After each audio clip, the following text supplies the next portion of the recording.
Or to the computer. Hey everyone, welcome to Shuttle's Info. This is Michael, and And this is Randy. um, little about ourselves. My name is Michael. I'm a senior computer sciences student at the City College of New York. I've been an investor since my freshman year. I got introduced to this idea or this field during my high school years through books and YouTube videos. I pretty much became an investor myself, and I just want to share that success that I have with everybody through this podcast in a conversational way. Go ahead, Ronnie. Sweet. So my name is Randy. I used to go to the City College of Engineering, and I used to do computer engineering. But then I switched. So now I'm in Queens College, and my major is now nutrition and exercise science. I am a personal trainer by trade, and in terms of investing, similar. I got into investing and trading during those early college years, freshman year, and then I kind of fell off. It was always an off and on kind of thing, but eventually I found like a really good, I don't know, relationship with trading, and ever since then I kind of just took off with it, and now we're here. So I'm just here to discuss what I found, best practices, and then kind of take it from there. We're both amateurs at this, so we're just learning and trying to be better, and this is just really a fun way to kind of help us develop and share the journey. I feel like me and Randy have these conversations a lot every time that we hang out or we talk. So we kind of decided to, instead of keeping it just between us, we can always share with the people that need the help or people that are kind of going through similar paths and trying to, become investors or traders, as well as personal growth, because that's a huge topic nowadays. And I feel um, at some point we had some success on that as well. So the main purpose for this podcast is that we are we want to share our progress with you guys, and I want you guys to come along with us and pursue financial freedom and personal growth with us as well. All right. So for the main structure of the podcast is going to be divided into three different sections. That will be finance. It will be pretty much most like the half. Then we'll get to fitness, where Randy's somewhat an expert here because he does that a lot. I try to keep up on that as well, but I'm not into that too much. In personal development, which I guess we can just discuss a topic per Mm-hmm. day. Cool. So we're gonna start with finance. Now, we divided into three major questions. Why somebody will decide to trade, while somebody will decide to invest, and what has worked for us. Because, like I said, we're both a bit different on the aspect about finance. So, why you trade, Randy? Right. So in terms of trading, to me, honestly, the way you go about it, Mm-hmm. de- depending on the way you go about it, I kind of just like trading because it's like a game to me. Um, like any video game, the whole point is to become successful, right? And when it comes to trading, if you think about it like a game, what ends up happening is that if you're successful, you win money. And if you do it daily, you win money every day. A risk. Um, Right. there's always a risk. A lot of people compare trading to gambling, and there's some merit to that because you're always putting something on the line. But to be honest with you, that's life. And you kind of just got to take that as what it is. And, No, I definitely agree with you. Like, I feel like a lot of people find adrenaline on trading. I mean, like, yeah, for sure, dude. there's definitely some adrenaline involved with that because, like you just mentioned, it is gambling. Like a lot of speculation, a lot of charts and stuff like that. Definitely is adrenaline pumping. When you buy a really good price and then you see you charge instantly right. Let's say 2 or 3%. That adrenaline that Mm-hmm. runs into your blood is definitely exciting. But Tell me at about the same time, it is risky, and I feel like a lot of traders who are ambitious and they don't manage their risk adequately, they can lose a lot of money. and Of they can course. add opportunities as well. So So there's that's something that I forgot to mention though, when it comes to trading, is that a lot of it is just based on charts, right? So it's not just like I hear by word of mouth or people are just talking about this one stock and I'm just going to invest today in it because I heard that there's a good opportunity. When you're a trader, you really got to look at the charts and you have to have a strong understanding of like what's at play. You got to look at the volume. You got to look at where it's trading relative to time frame. So how's it traded compared to 1 year ago, 2 years ago, 3 years ago? Is it too overbought? Is it too oversold? Is there a good opportunity? There's a lot of variables at play, and starting off, there's so many things. You're just like that's way too overwhelming. So I don't even want to try that. So that's why a lot of people start, just leave trading and go into more passive investing forms, and try to manage the risk, and have a slow increase in funds over time. But once right. you get a good handle of the trading, dude, it's so much fun. Yeah, I had said like if you decide to go with trading or you're learning to trade, definitely start with the money that you're willing to lose. Mm-hmm. So if you can lose $100, you can afford to lose $100, start with $100. If you can lose $1,000, then start with $1,000. Don't put money that you need in trading because success is not always guaranteed. Yeah. Eh, there's definitely a lot of information out there on YouTube, or even like programs that people sell and teach you how to trade. Definitely take one of those. I'm not saying go buy it. You can get all those videos for free on YouTube. You can learn on yourself, on your own as well. So It'll take a little bit longer, but definitely that's something that you can do. Just depends on motivated you are to do it. But let's switch gears so we're not spending too much time on one question. So why do you invest, Michael? right. So investment for me is mainly like a more like a mindset, because like investment doesn't really require to be on the stock market. It's mainly about something that you invest. Like now, investment can be on yourself, it can be on money, it can be on real estate. Once you learn the concept and kind of like to the core, you can apply it anywhere. And why do I invest? Because of the long term. Now, I'm not thinking about short term, gains. So let's say from here to a month, I'm gonna get 1 grand or 2 grand like instantly. Now I think ahead. Like if you look at the chart in the markets, like it's always gonna go up, regardless of how low it bound. I mean, how low it reaches, it's always going down. Now, Unless our society crashes. exactly, yeah, as that happens. But one really good quote that I keep in mind from this book that I read is called The Intelligent Investor by Benjamin Graham, is that an investment operation is one which, upon through analysis, especially, promises safety of the principal and an adequate return. So breaking it down, when you invest, it's not just like, okay, you just buy something and you just let it grow. Now, Mm-hmm. you gotta do your analysis. You gotta research. You gotta see how the company is doing, how the company did on the past quarter, the returns. In the main thing that you look at the company is what is the company about. So if I go to your portfolio and I ask you, oh, what does Nvidia or Tesla do? If you cannot give me a specific answer, you're not an investor, because you should know like every single company in your portfolio, what it does, their main purpose, and if there's any controversy behind it.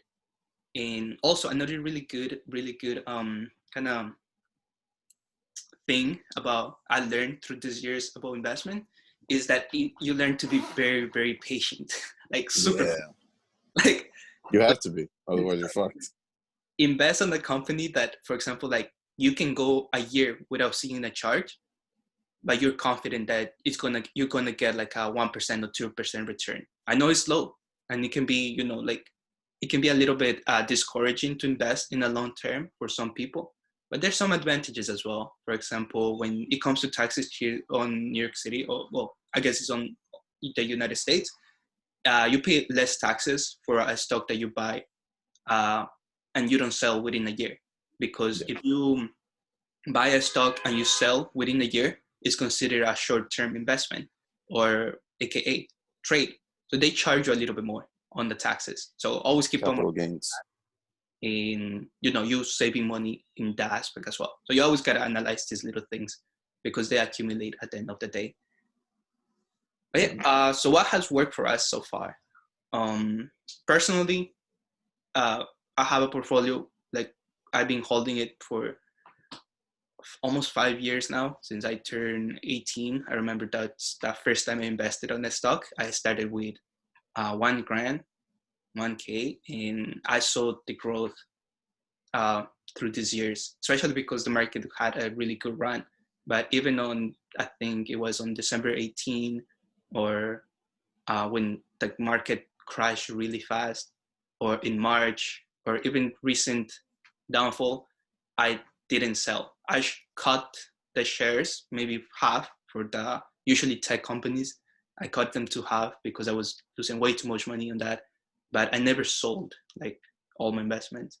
And I feel like that's something that you learn later on, that you know how to diversify your portfolio and stuff like that. So that has worked for me. What about you, Randy? So again, for me, I'm a trader by what I like to do. So what's worked for me is just buying and selling those good opportunities intraday. Um, Now, I'm not saying that's going to work for everybody, and you always have to be on point with looking at the charts and making sure you're up to date with everything that's happening. So for me, what I've done now is try to diversify from trading into investing as well. So I'm going more longer term on companies that I see value in. And just, little by little, I add in money every week, every month, and just growing a decent portfolio. And then on pretty much every other day, what I do is just trade. I trade those opportunities that I see that have value. That's pretty much it. Yeah, I think everybody, like I said, everybody's different. Like even in between us, me and Randy, like investment has worked for me, in trading has worked for him. Trading has not really worked for me. I have made some gains, but like I said, I don't really focus my attention because on that specifically because of life. You can only focus on one thing at a time and be good at it. But Yeah. also, okay, I feel like between us two, we both have two different portfolios, right? Like I have my long-term portfolio and also my trade portfolio, and I think you do the same. So I think Yep. that's a really good strategy that you guys can go with as well. But whatever works for you guys, uh, we definitely encourage you to start now, especially if you're 18. That's when you can start. Like that's when you can open a brokerage account and you can start. Definitely, if you're very young, I say start young because this is something that you don't learn on high school. And I was blessed with one of my professors. I will never forget him because he was like, the best thing that you can do as soon as you turn 18 is to buy a bond. And once he mentioned the word bond, I was like, oh, I want to do more research on this. And my curious personality went ahead and researched bonds. Even though I never invested on bonds, I got introduced to the world of the stock market, which was pretty intense. And also, you don't even have to be 18. You can start with paper trading. You don't even have to trade with real currency. So again, all of this, it's a learning process. So you got to think of it like a skill. And with any skill, it takes time. The mentality I like to take is the approach of mastery. So it's said that it takes about 10,000 hours in 10 years to master a skill. So the earlier you start with this, the earlier you can master it, and the faster you can get to that financial freedom, where you don't have to rely on anybody in terms of making money. You can make it on your own. Right. Actually, that's a really good point about paper trading. I feel like paper trading, especially if you're going into trade, like trading daily or day trade or swing trade, and trade that you decide to go with, paper trading will be your best option. Because Starting off 100%, yeah, no risk, and then you get to kind of just see how everything moves. You get to see all the movement, all the volatility, and you kind of got to get a good understanding of patience. You can't just be buying and selling because something is just going up. Because oftentimes what ends up happening is that you buy right at the top, and then it immediately plummets. And you're like, what the hell just happened? yeah, and also try not to listen to people, because I feel like me listening to even to you, Randy, sometimes I had lost money instead of making money, and that happened 100%. You got because to do your due diligence. because remember, um, you do the trade already, and then you tell me about it. By then, yeah, let's say the time frame that had passed is like 2 to 5 minutes. In those 2 to 5 minutes, a trade can go south. Like a trade Yeah. can go down. No, these things happen in minutes, seconds, honestly. Yeah, exactly. So always kind of, I feel like your intuition becomes a little bit more aware when you start trading. And Yeah, when it comes to advice from anybody else, take it with a grain of salt. Never be like, yeah, I'm going to go with whatever he said right now. I feel like you gotta be confident into making the moves, like when to Mm-hmm. sell and when to buy, and always manage your risk. I say that's pretty. Yep. That's pretty like rule number one when you trade: manage the risk. You don't wanna end up broke. Yep.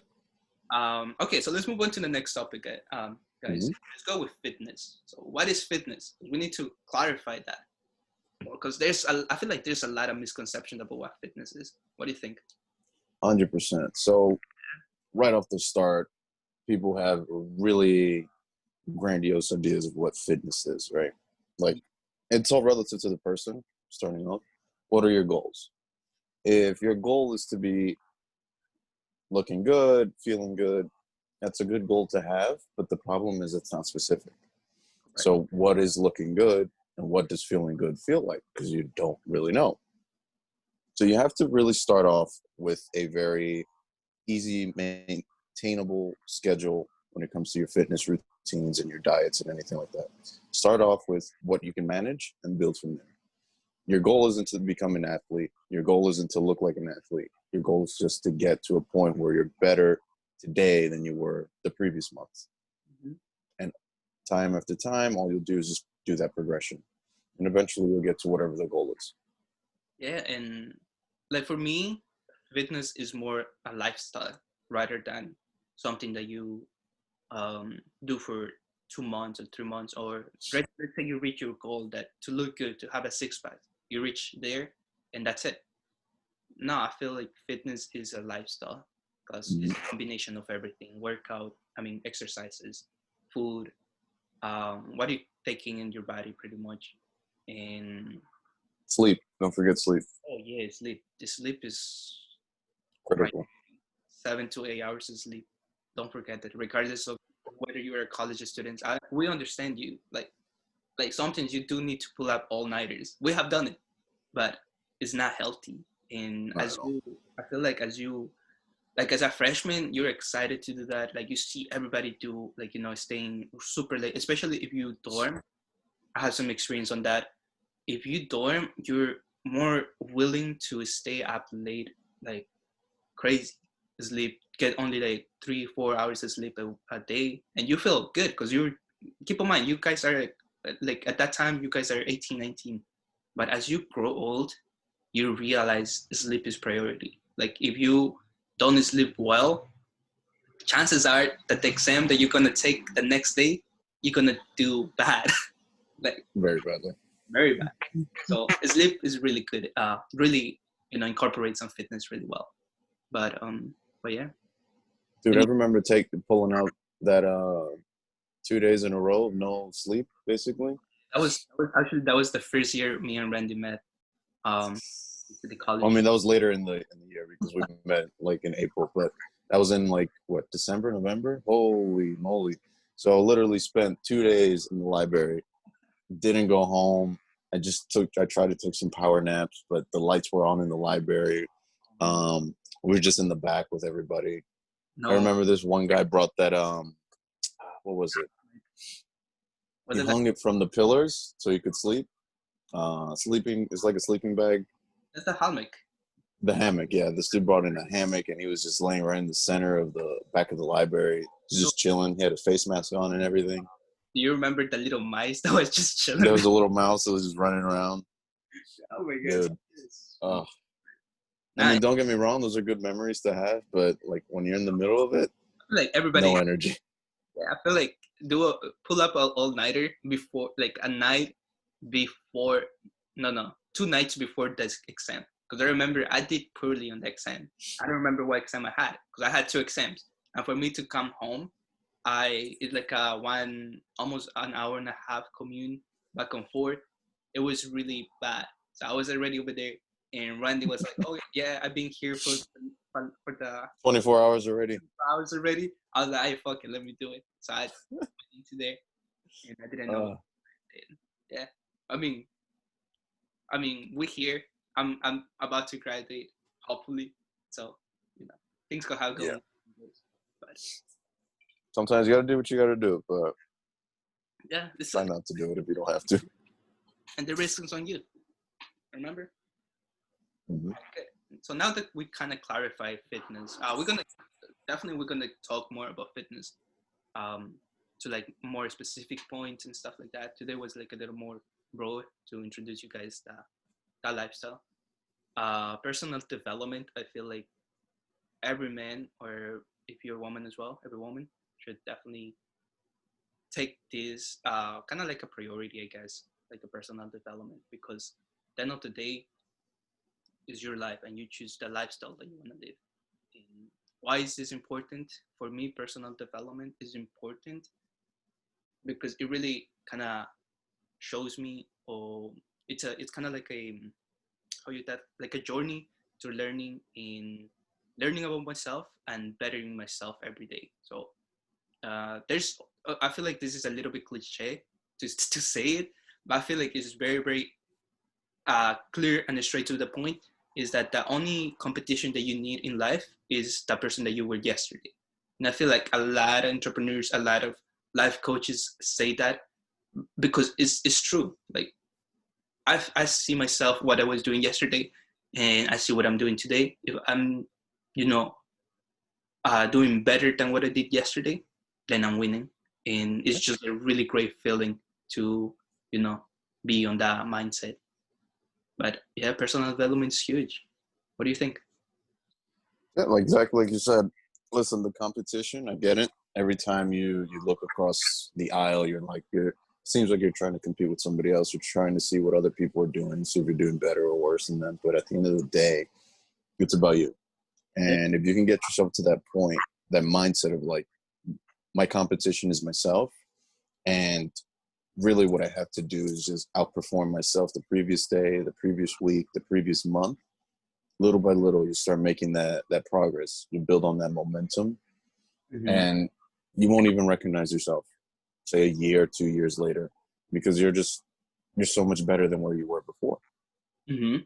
For Exactly. me, I have a little reminder on my calendar every month to remind me of, am I doing better this month than the previous month? And if I'm not, then what am I doing wrong? And if I am, then I just got to keep doing what I'm doing. Yeah, and also I feel like don't be harsh on ourselves.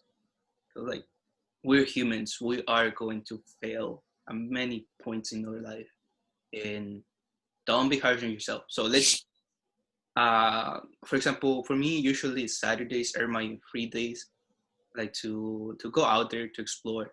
And yes, well, this Saturday, last past Saturday, I went hiking, and the whole day I just went hiking, went to get food with some friends, and that's it.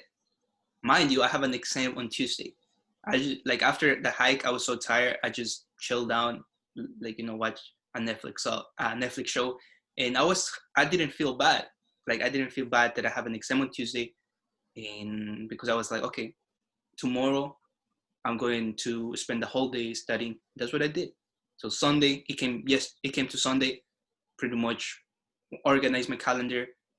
Pretty much also set up to start this podcast finally, and also organize my week accordingly to like the exams and the homework that I have to do. And then I look back. I was like, yeah, kind of. I deserve that Saturday off. Like you don't need to feel bad for rewarding yourself if you have come a long way. It's a daily thing, and every failure is a stepping stone. If Yeah. you take that approach of every failure is a stepping stone and not a step back, then eventually you'll be successful. But it's in those moments where you fail and you feel like, man, I don't feel like I'm living up to my potential. Those are the moments where you got to like double down and be like, even though this is a failure, this is a learning lesson, because now I know what not to do moving forward. I feel like once again is the mindset. Mhm. I was like, I feel like some people are gonna take it like really too hard, and other people are going to be, yeah, I need to learn from this, or what is life trying to teach me. So it's always about the mindset, guys. But Hmm. yeah, um, yeah, I feel like that's the topics that we will cover today. Like I said, tomorrow it will be more, I had to say more specific, right? For sure. Yeah. So, so this is pretty much what to expect from this podcast, guys.